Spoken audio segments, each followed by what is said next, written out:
चलिए दोस्तों, तो आज हम जानते हैं कि वैभव लक्ष्मी व्रत में नमक का सेवन करना चाहिए या नहीं करना चाहिए। पहले तो मैं आप सबको ये बता देना चाहती हूँ कि वैभव लक्ष्मी का व्रत कौन कौन कर सकता है और किस तरह की मनोकामना पूर्ति इससे होती है।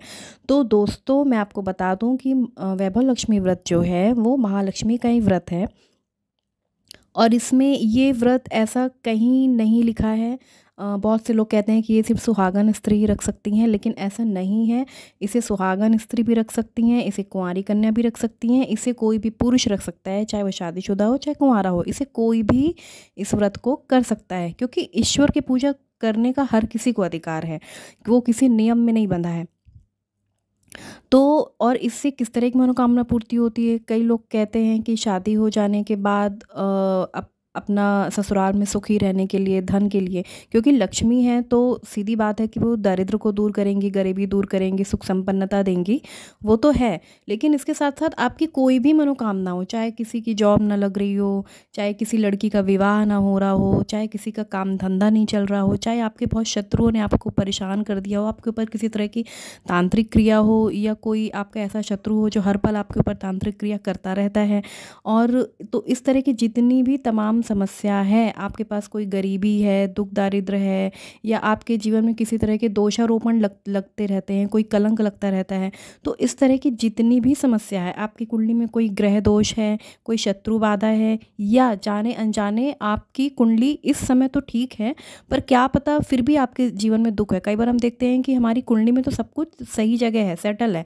इतना दुख लिखा नहीं है, फिर भी हम दुखी हैं। तो इसका रीज़न होता है कि कई बार हमसे पिछले जन्मों में कुछ ऐसे कर्म हो जाते हैं जिसका हम उन कर्मों का भुगतान हमें इस जन्म में करना पड़ता है।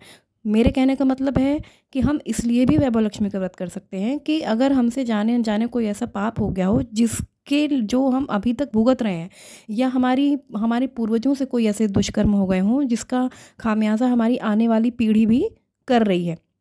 क्योंकि जैसे काल सर्प दोष होता है, या कोई स्त्री अगर आपको पितृ दोष होता है, या फिर कोई स्त्री आपको इस तरीके से बद्दुआ दे दे, तो वो बद्दुआ भी जब एक बार लगती है तो ये कुछ इस तरह के लक्षण हैं, ये इतने बुरे दोष होते हैं कि ये पीढ़ी दर पीढ़ी ट्रांसफ़र होते हैं।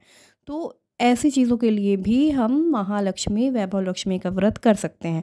अब वैभव लक्ष्मी का व्रत आप 7 शुक्रवार, 11 शुक्रवार, 21 शुक्रवार, 51 शुक्रवार इस तरीके से किया जाता है।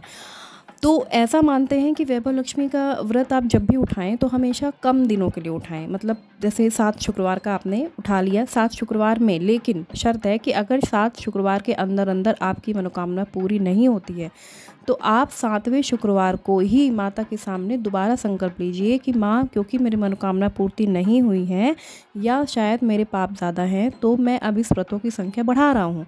उसमें 3 और जोड़ दीजिए, 8, 9, 10, 11, 4 और जोड़ दीजिए तो आपके 11 शुक्रवार हो जाएंगे। 11 में नहीं पूर्ति होती है तो और 21 करिए, उसमें और ऐड कर दीजिए। लेकिन जब भी रहें बहुत ही श्रद्धा भाव से रहें। और कोई भी व्रत करने से का जो सबसे पहला नियम है, ये हमेशा लोग गलती करते हैं। पहला नियम होता है सूर्य भगवान को अर्घ देना, और सूर्य भगवान को अर्घ हमेशा 1 घंटे के अंदर ही देना चाहिए। सूर्योदय के 1 घंटे के अंदर दिया हुआ सूर्य अर्घ ही मान्य है, बाकी तो सब ढोंग दिखावा है, उसका कोई अर्थ नहीं निकलता। तो किसी भी व्रत में ये सबसे पहली शर्त होती है कि आपको सूर्य को अर्घ देना है, और दूसरी चीज़ संकल्प लेना है। कोई भी व्रत, कोई भी पूजा बिना संकल्प के पूर्ण नहीं होती है। दोस्तों, अगर आप मुझे कमेंट करके कहेंगे तो मैं संकल्प लेने की भी पूरी विधि बता दूंगी, जो बहुत ही आसान होती है लेकिन बहुत ज़रूरी है। उसको हमेशा ही हम सब अक्सर कोई भी व्रत करते हैं तो संकल्प लेना हम भूल जाते हैं। वो हमारी सबसे बड़ी गलती है, क्योंकि बिना संकल्प का किया हुआ कोई भी पूजा, कोई भी व्रत ईश्वर तक नहीं पहुँचता है। वैसे तो ईश्वर ही है। तो ये 2 शर्तें आपको हमेशा याद होनी चाहिए। पहली चीज़ कि आपको सूर्य अर्घ देना ज़रूरी है, और दूसरी चीज़ कि आपको हमेशा ही संकल्प लेना ज़रूरी है।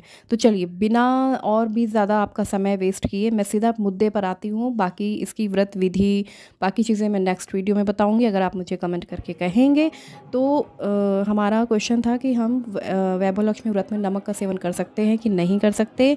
नहीं करना चाहिए। वैभव लक्ष्मी का जो व्रत है वो हमेशा मीठे से खोला जाता है। आप जिस दिन उद्यापन करेंगे उस दिन भी आप मीठे से खोलेंगे, खीर वगैरह बनाते हैं।